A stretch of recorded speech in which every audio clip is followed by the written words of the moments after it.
la iglesia más rica del mundo. No fue destruida por persecución. No cayó por herejía. No fue invadida. Fue rechazada por Dios. No porque fuera débil, sino porque ya no lo necesitaba. Y lo más inquietante es que lo que la destruyó es exactamente lo que hoy llamamos éxito. Esa comunidad tenía los mejores bancos, las telas más finas del Imperio Romano, la medicina ocular más exportada del mundo conocido. Y cuando un terremoto destruyó su ciudad en el año 60 de la Era Común, rechazaron la ayuda del emperador Nerón. Nos reconstruiremos solos, dijeron. Y lo hicieron. Pero hay algo sobre esa iglesia que ningún análisis convencional está dispuesto a sostener completamente. Que en medio de toda esa prosperidad, todo ese poder, toda esa autosuficiencia, Jesús de Nazaret les dijo algo que en 2000 años de historia cristiana nadie ha logrado ignorar del todo. Que estaba a punto de vomitarlos de su boca. No de castigarlos, no de advertirlos, de vomitarlos. Esa es la palabra que el texto original usa.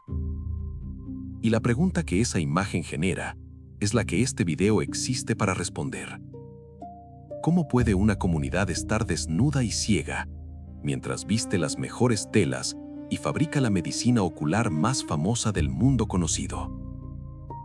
¿Cómo puede estar en quiebra espiritual mientras sus cuentas bancarias están llenas? Y la pregunta que nadie en los canales convencionales está haciendo con honestidad. Estamos viviendo en la era de la Odisea. La Odisea no era una ciudad cualquiera, era un cruce, un punto donde el dinero, las rutas y el poder se encontraban. 3 caminos principales pasaban por ella, y en el mundo antiguo, los caminos eran riqueza. Si querías comerciar, si querías mover influencia, pasabas por la Odisea. Estaba ubicada en el Valle del Lico, en lo que hoy es el suroeste de Turquía, a unos 160 kilómetros al este de Éfeso. Su sistema bancario era tan sofisticado que el orador romano Cicerón, visitando la región en el año 50 a.C., cambió sus letras de crédito directamente en los bancos de la Odisea, sin necesidad de pasar por Roma. Eso era la Odisea, un centro financiero de primer nivel en el mundo mediterráneo antiguo. No una ciudad de provincia, el equivalente del siglo I de lo que hoy sería un centro financiero global. Pero la historia que más define a la Odisea no es su prosperidad, es su terremoto. En el año 60 de la Era Común, un seísmo devastador destruyó gran parte de la región. Hierápolis, la ciudad vecina, fue destruida. Colosos sufrió daños graves y la Odisea quedó arrasada. El historiador romano Tácito registra el evento y registra también algo que encontró notable: que los laodiceanos rechazaron la ayuda imperial. El emperador Nerón ofreció fondos para la reconstrucción. La Odisea dijo: no, no necesitamos ayuda. Nosotros mismos somos suficientes, dice Tácito que respondieron. Y en menos de una generación, la Odisea estaba reconstruida. Más grande que antes, más próspera que antes. Esa mentalidad de autosuficiencia total, esa capacidad de levantarse sola de las cenizas sin necesitar a nadie, era el orgullo más profundo de la ciudad. Y el texto del Apocalipsis va a usar exactamente ese orgullo como punto de partida para el diagnóstico más devastador de toda la historia eclesiástica. El libro del Apocalipsis, en sus capítulos 2 y 3, contiene cartas a 7 iglesias de Asia Menor: Éfeso, Esmirna, Pérgamo, Tiatira, Sardis, Filadelfia y Laodicea. De las 7 iglesias, 6 recibieron algo positivo. Una no, la más rica. Eso en sí mismo es un diagnóstico. Porque la ausencia de elogio para la iglesia más sofisticada de Asia Menor no es un olvido, es una declaración. Que la prosperidad visible y el éxito medible no son necesariamente evidencia de salud espiritual. Que una iglesia puede estar llena de logros humanos y vacía de lo que el texto considera verdaderamente valioso. Hay algo en esta ciudad que explica perfectamente lo que el texto va a decir, y no es simbólico. El versículo 15 del capítulo 3 dice esto: Yo conozco tus obras, que ni eres frío ni caliente. Ojalá fueses frío o caliente, pero por cuanto eres tibio, y no frío ni caliente, te vomitaré de mi boca. Para un lector moderno, la imagen de ser ni frío ni caliente suena como una metáfora espiritual abstracta. Para un habitante de la Odisea en el siglo I, era una referencia geográfica dolorosamente precisa. A unos 10 kilómetros al norte estaba Hierápolis, famosa por sus aguas termales, calientes, ricas en minerales, con propiedades terapéuticas reconocidas en todo el imperio. Las terrazas de travertino blanco que esas aguas han creado son hoy el sitio arqueológico que los turistas conocen como Pamukkale. El agua caliente de Hierápolis era útil, curaba, restauraba.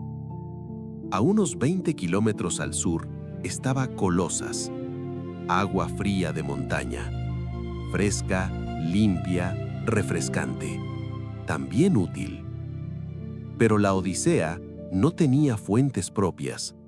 Su agua viajaba kilómetros por un acueducto desde el sur, y al llegar, después de ese viaje, ya no era ni caliente ni fría, era tibia. Y no solo tibia, estaba cargada de calcita y minerales acumulados durante el recorrido.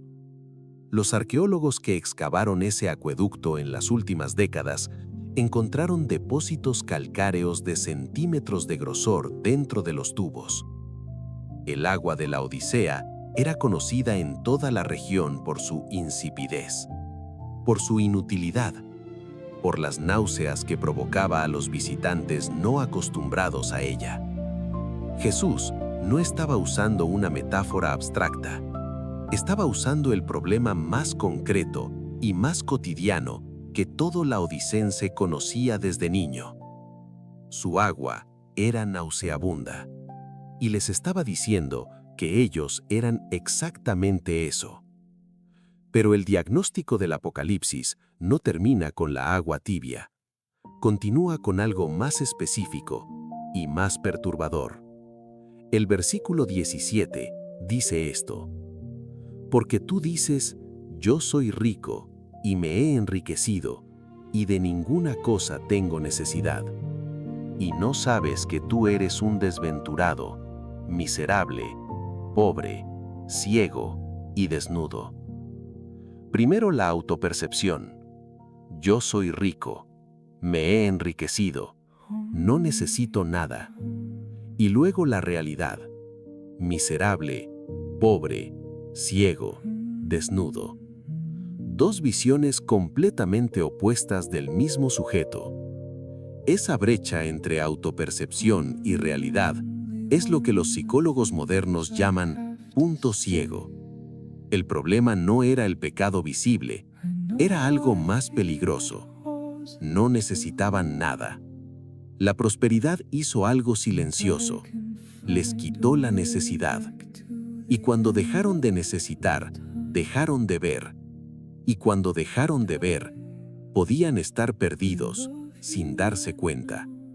Y en algún punto de ese proceso, sin que nadie lo notara, sin que nadie lo declarara, el que el texto describe como el origen de todo lo que tenían, quedó fuera. no expulsado, ignorado, que es mucho más triste.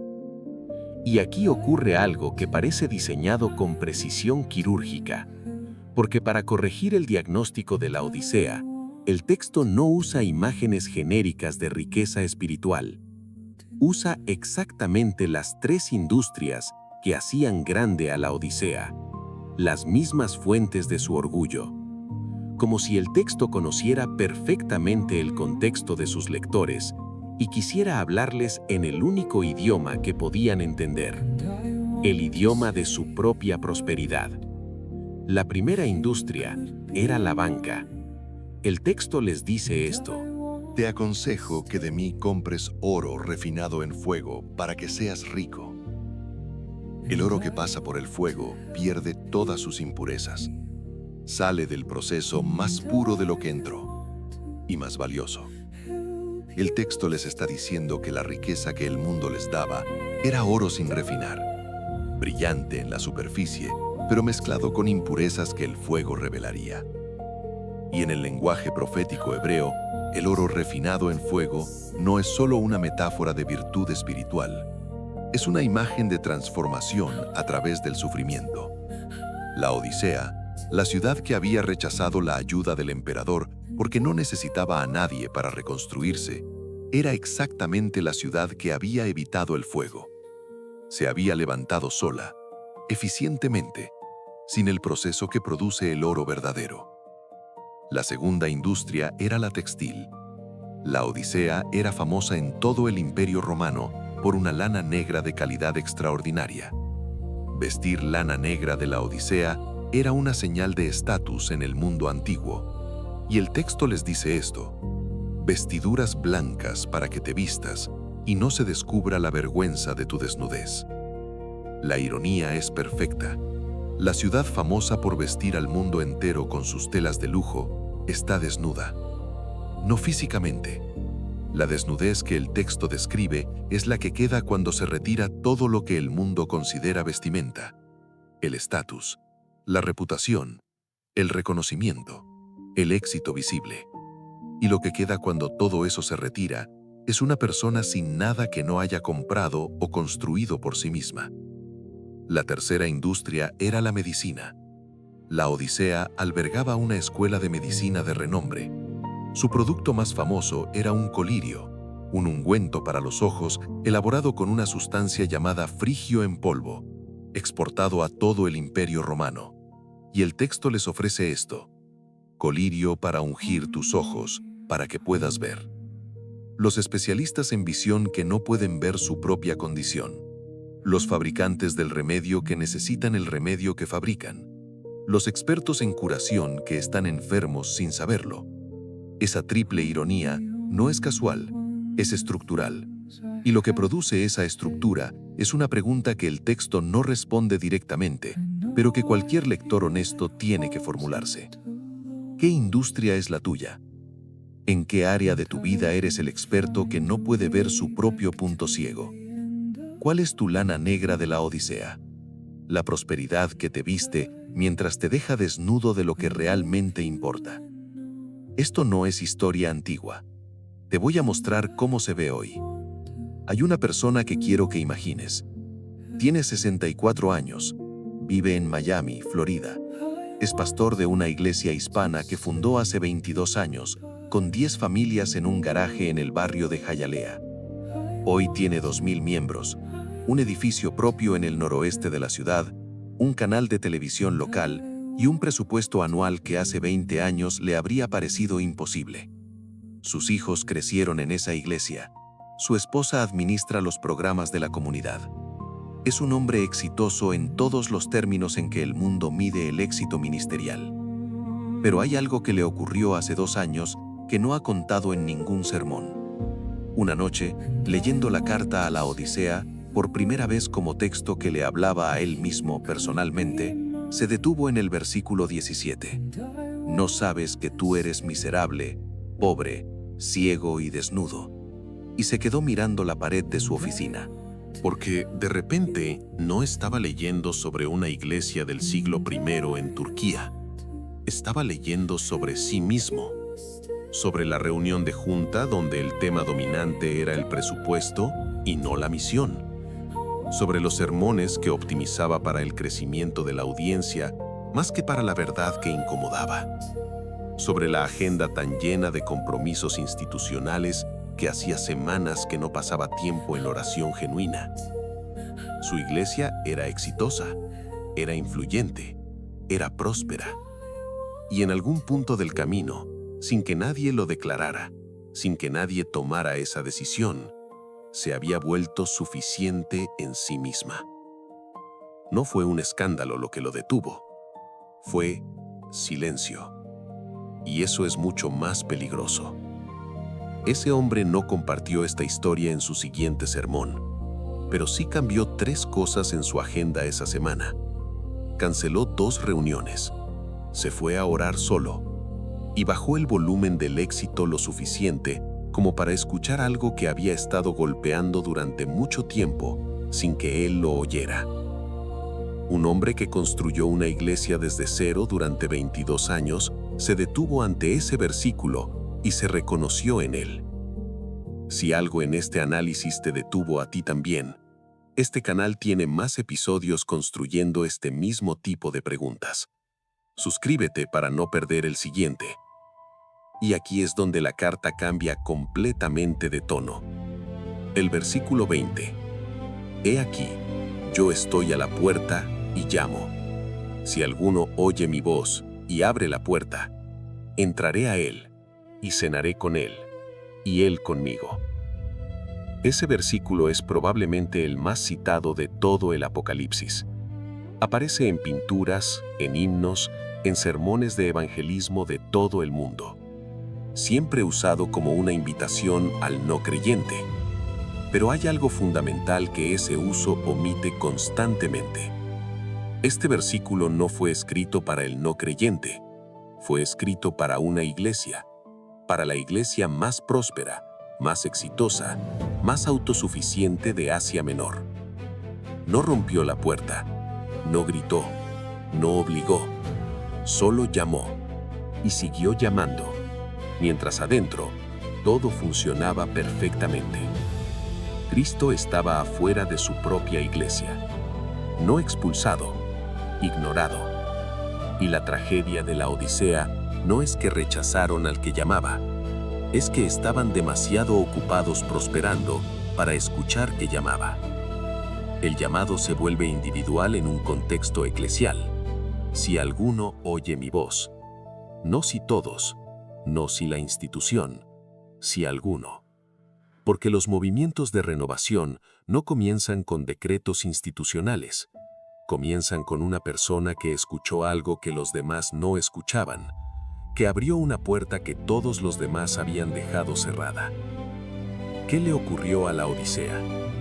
Los arqueólogos que han excavado el sitio en las últimas décadas han encontrado una ciudad extraordinariamente bien preservada. Sus calles están trazadas, sus teatros identificados, sus acueductos documentados. Pero la ciudad está vacía. No hay nadie viviendo en la Odisea. Los arqueólogos excavan entre las ruinas de lo que fue la iglesia más rica del mundo antiguo y encuentran mármol, columnas, inscripciones y silencio. No una conquista dramática, no una destrucción espectacular, un vaciamiento gradual, una prosperidad que fue erosionando lo que la sostenía desde adentro, hasta que quedó solo la arquitectura de lo que una vez fue. La pregunta que conecta la Odisea con el siglo XXI no es teológica, es diagnóstica. El mayor peligro de una iglesia no es la persecución, es el éxito sin necesidad. ¿Qué es un laodicense hoy? Es la iglesia que mide su salud por el tamaño de su congregación y no por la profundidad de su transformación. Es el creyente que mide su fe por la cantidad de actividades religiosas en su agenda y no por la calidad de su dependencia. Es la comunidad que ha aprendido a hacer todo tan bien, que ya no necesita lo que no puede hacer por sí misma. Y la pregunta más incómoda de todas, ¿es ese el perfil de la iglesia hispanohablante en Estados Unidos en 2026? comunidades con edificios propios, plataformas digitales, programas sofisticados y presupuestos que los fundadores nunca imaginaron. ¿Está esa prosperidad produciendo el oro refinado en fuego que el texto describe?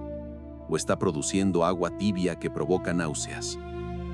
Hay una última dimensión de la carta a la Odisea que casi nunca se menciona y que cambia el tono de todo lo que precede. El versículo 19 dice esto: Yo reprendo y castigo a todos los que amo. Sé pues celoso y arrepiéntete. La carta más severa de las 7 no viene de un juez que condena, viene de alguien que ama. El diagnóstico de miserable, pobre, ciego y desnudo no es el vocabulario de un verdugo, es el vocabulario de un médico que le dice al paciente lo que el paciente no quiere escuchar, porque sabe que el paciente necesita escucharlo para sobrevivir. Y la imagen del oro refinado en fuego, las vestiduras blancas y el colirio no son exigencias, son ofertas. Todo lo que el diagnóstico identificó como carencia, el texto lo ofrece como provisión, no como premio al mérito, como regalo al que abre la puerta. Porque el que está dispuesto a vomitarte de su boca, todavía está llamando a tu puerta. Este episodio es diferente a los otros del canal. No hay profecía sobre el futuro aquí, no hay geopolítica, no hay cálculo de Daniel ni coalición de Ezequiel. Solo una carta a una ciudad que existió, con un diagnóstico que 2000 años no han podido hacer irrelevante. Y eso incomoda desde distintos lugares. A los que creen que el éxito visible es siempre evidencia de salud espiritual. A los que sienten que este análisis no pertenece a un canal de historia y geopolítica. Y a los que se reconocieron en algo de lo que escucharon y preferirían no haberlo hecho. Los 3 tipos de incomodidad son válidos, y todos son exactamente la razón por la que este canal existe. Si la Odisea no cayó por persecución, sino por éxito, entonces la pregunta no es histórica, es personal. ¿Qué en tu vida funciona tan bien que ya no necesita a Dios? ¿Tu iglesia? ¿Tu carrera? ¿Tu sistema? Porque ese es el punto exacto donde comienza la tibieza. Escríbelo en los comentarios, no para debatir, sino para ver si todavía podemos escuchar el golpe en la puerta. Código profético. No estamos aquí para cerrar el debate, estamos aquí para abrirlo.